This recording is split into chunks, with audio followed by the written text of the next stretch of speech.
¿Cuál es su valoración, don Santiago, luego de escuchar a la embajadora y escuchar al secretario de la Presidencia? Y que todos podamos entender cómo nos va a afectar o a beneficiar esta ley de justicia tributaria y si es que beneficia a alguien o a quién perjudica. Explíquelo, por favor. Gracias. La señora embajadora de los Estados Unidos ha estado muy atinada. Habló del empleo de las mujeres, habló del empleo formal, habló de la inclusión. Y esos son principios básicos de lo que consigue un buen clima de inversión y una normativa óptima para atraer inversiones. Ahora, ella dijo algo. Lo que tenemos competitivo en Honduras son los incentivos, pero en lo demás no son competitivos. No somos competitivos en imagen país, muy mala imagen país como destino de inversión. No somos competitivos en seguridad jurídica, hay mucha inestabilidad e incertidumbre en las leyes y en la aplicación de leyes.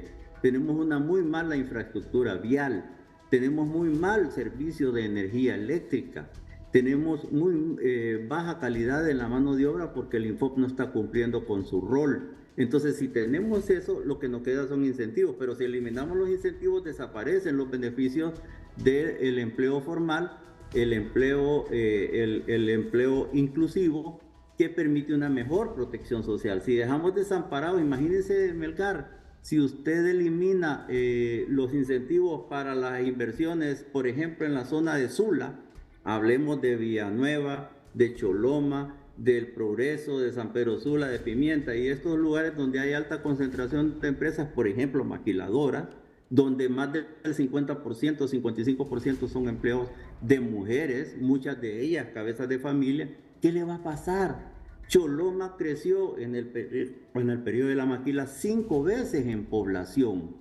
Y eso acrecentó aceleradamente también los niveles de violencia. Ahora quitémosle el empleo y ¿qué va a provocar? ¿Más violencia o más migración? Y aumentar los niveles de informalidad y aumentar los niveles de pobreza.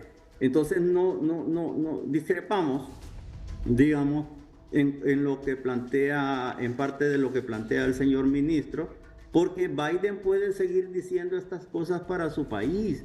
Pero Estados Unidos, fíjese bien, a pesar de la crisis de post-pandemia, Estados Unidos no ha perdido empleos, al contrario, ha creado más empleo. Pero en Honduras hemos hecho totalmente lo contrario. Hemos estado perdiendo empleo. Tenemos 900,000 ninis, tenemos más de 2 millones de personas con problemas de empleo. Tenemos más del 73% de la informalidad. Y entonces, ¿por qué no hacemos lo correcto para mantener los empleos y para crear nuevos empleos? Pero con las normas que estamos adoptando o que ha adoptado el gobierno, el Congreso, a instancia del Ejecutivo, lo que estamos haciendo es perdiendo empleo, aumentando la informalidad y consecuentemente aumentando la pobreza. Y eso es lo que nosotros no podemos entender. ¿Cómo puede haber dos visiones tan opuestas de un mismo asunto? Porque el señor Di María dice, si lo que estamos haciendo es creando incentivos a la inversión, estamos muy interesados en la inversión nacional y extranjera, queremos trabajar de la mano con la empresa privada para generar empleo, y usted está diciendo que esto es totalmente lo contrario. ¿Cómo puede ser tan blanco y negro esto? Pues así es, porque así se interpreta cuando no son criterios técnicos los que prevalecen sobre lo que se está diciendo, sino criterios de orden político o ideológico. Se ven las cosas como pareciera como que se ven al revés. Eso no es lo que nosotros pretendemos. Estamos trabajando sobre la base de la información que genera el mismo gobierno. Imagínese usted que estamos peleando, trabajando fuertemente con el tema de la seguridad agroalimentaria. Sabemos que tenemos más de 3 millones de personas con problemas de alimentación. Sin embargo, venimos y eliminamos todo tipo de incentivos para el pequeño productor del campo. Tenemos fuertes elementos de invasiones en la tierra y eso está afectando la producción del campo y entonces nos estamos quejando de los precios de la canasta básica.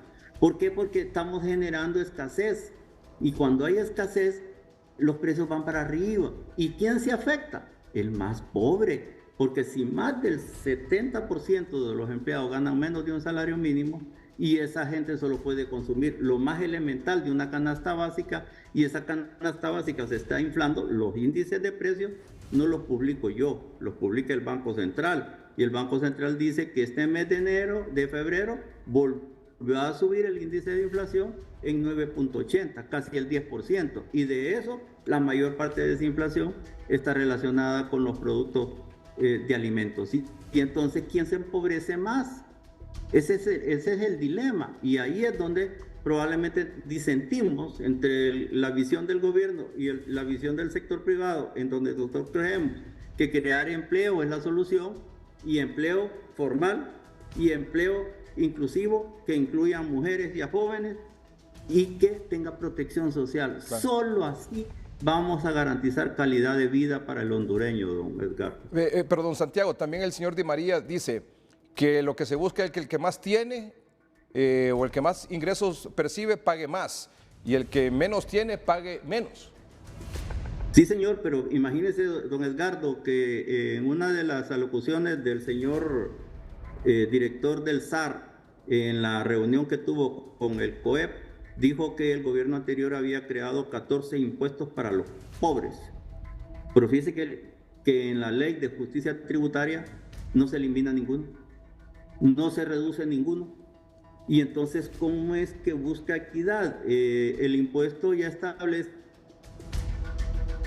la proporcionalidad, la equidad. El que más gana más paga. Eso es así. Porque en Honduras dicen, no, es que los ricos no pagan. Pero fíjese que en el año 2021 el gobierno, con muy buen tino, se ha vanagloriado de haber logrado un incremento del 121% de los impuestos, de los ingresos tributarios. ¿Y eso de quién lo paga? Porque si usted se pregunta, don Edgardo, la canasta básica está exonerada, el combustible está exonerado, la energía eléctrica está exonerada, las medicinas están exoneradas. Sin embargo, le atribuyen al sector privado toda la responsabilidad del gasto tributario, cuando eso apenas representa el 28% de la totalidad del gasto tributario.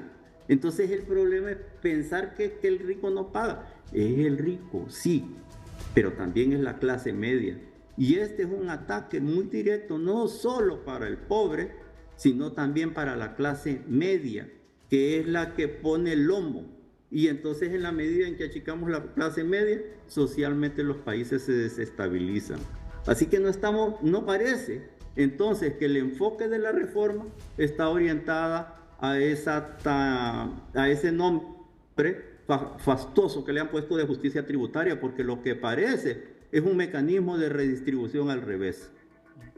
Hablan también de que hay muchas empresas que evaden impuestos, que abusan de los incentivos, de las exoneraciones, pero si esto es así, lo lógico no sería pues aplicarle la ley, pero no castigar a otros, no castigar a todo el mundo por culpa de unos.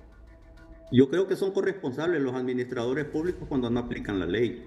Los administradores públicos tienen la responsabilidad. Porque yo he escuchado quejas que dicen, yo he escuchado quejas que dicen, es que tanto esta empresa percibió tanto de ingresos y declaró nada, o sea, una evasión de impuestos, un abuso de los incentivos, en las exoneraciones. ¿Por qué no los castigan?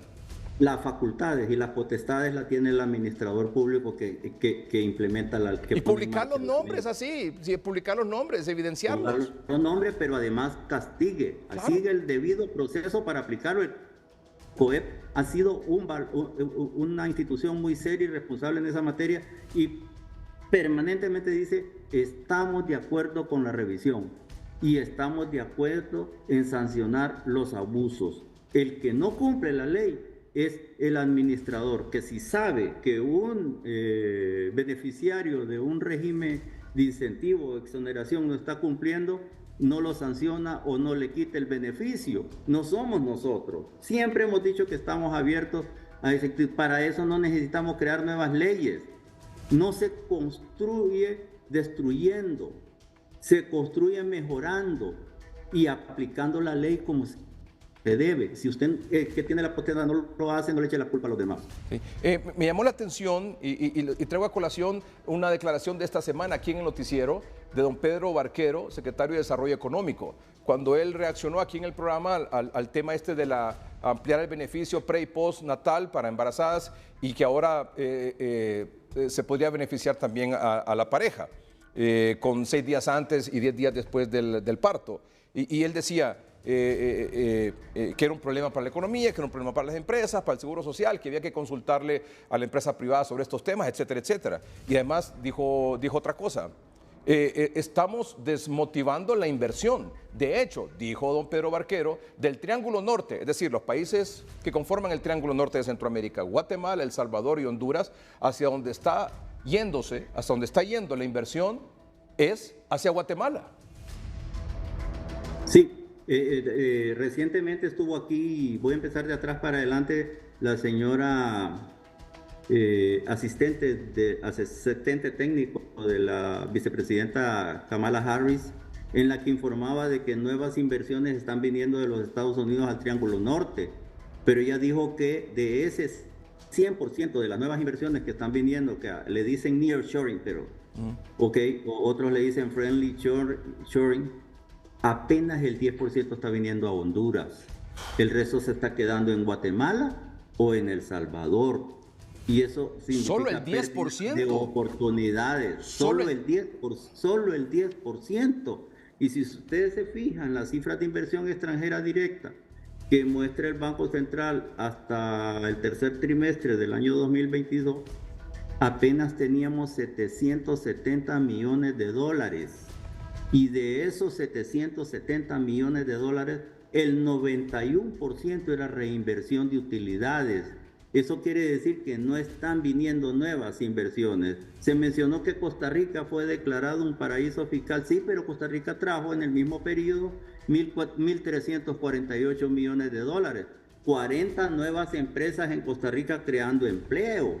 ¿Y eso qué quiere decir? Que no estamos haciendo bien las cosas para de verdad convertirnos en un buen destino de inversión. Don Pedro Barquero, cuando dijo eso, según lo que usted me repitió hace un momento, estuvo bien, eso es correcto, porque lo que estamos creando son desincentivos. Si usted se fija, don Edgardo, todas las decisiones que se van acumulando desde la derogación de la ley de empleo por hora, desde la reforma de la ley de industria eléctrica, desde estas nuevas decisiones que impulsa un par de diputados en el Congreso sin tomar en consideración la opinión de la empresa privada, la opinión del mismo gobierno, o la opinión de los sindicatos de trabajadores que representan a los trabajadores, porque no le va a preguntar a la gente de San Pedro si quiere que eliminemos los incentivos en la zona de Sula, porque no le vamos a preguntar a Evangelina, la dirigente sindical de la Maquila, porque no le vamos a preguntar a ellos qué piensan de esto, porque eso también causa efectos,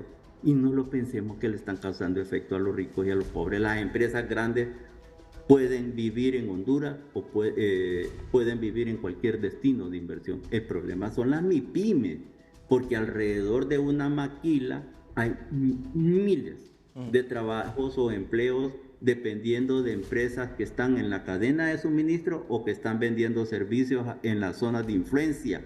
Y esos son los que se van a ver afectados, y eso genera más desempleo, más informalidad. Fíjese que solo el 5% de las microempresas de Honduras están vinculadas al comercio internacional, solo el 6%, y el 7% de las pequeñas.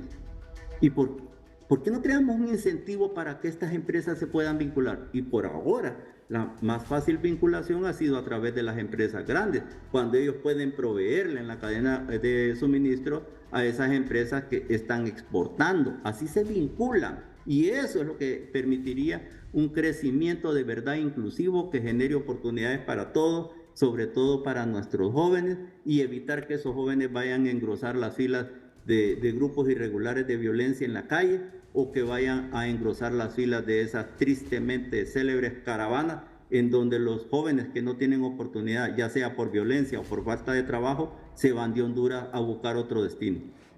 Al final esto crea más dependencia del gobierno, es decir, más gente pidiendo bonos, más gente viviendo con subsidios de esto, de lo otro, más clientelismo político. Eso no es sostenible, don Edgardo, porque eso significa que vamos a seguir captando recursos para gastarlos en un gasto de muy baja calidad, porque al final de cuentas la calidad del gasto que se refleja en los indicadores sociales son muy malos. Uno pudo ver el año pasado y en los años anteriores que los indicadores de educación se precarizaron, que los indicadores de salud se precarizaron, que los indicadores de seguridad se complicaron todavía más. Entonces, si no hacemos lo correcto, ¿y cuál es la estabilidad social de un país? La estabilidad social está en una clase media amplia y sólida, pero también está en generar oportunidades para los de abajo. Y esa es hasta ahora las medidas que hasta ahora estamos viendo de parte del Ejecutivo y del Congreso no parecen favorecer en nada a esa gente, sino que dicen que los están beneficiando, pero en la práctica les están causando daño, creyendo que se está afectando principalmente a los empresarios y a los más ricos. Cerramos. Esa parece ser una contradicción en el discurso y en lo que efectivamente están haciendo. Cerramos, don Santiago. ¿Qué sigue ahora? O sea, ya escuchamos la versión de ellos, la empresa privada, la embajadora y muchos otros sectores hablar sobre este tema. ¿En qué va a quedar? Nuestros amables televidentes se deben estar preguntando, bueno, ¿y entonces en qué va a quedar esto? Nosotros lo venimos diciendo desde el mensaje de Navidad, de Año Nuevo del COEP. Diálogo franco y sincero. Queremos estar sentados en una mesa con el gobierno, con los trabajadores, con los cooperantes, trabajando en un plan de país y en un plan de acción inmediata para reactivar la economía, generar empleo, generar mejor salud, generar mejor educación y generar más tributo. Pero deshaciendo al que invierte, al que arriesga y al que produce, no se va a lograr. Por eso necesitamos fortalecer más esas instancias de diálogo y que de verdad esas instancias de diálogo generen decisiones que se adoptan, porque ya hemos estado en múltiples mesas de discusión y los resultados no se ven. Se habla, pero los resultados no se concretan y eso es lo que necesitamos. Por eso digo de un diálogo franco. No podemos dejar de hablar, porque lo otro es estar confrontados en la picota pública y eso no nos interesa. Lo que nos interesa es trabajar en conjunto para generar las oportunidades que el pueblo hondureño necesita. Don Santiago, muchas gracias por participar esta noche en el programa.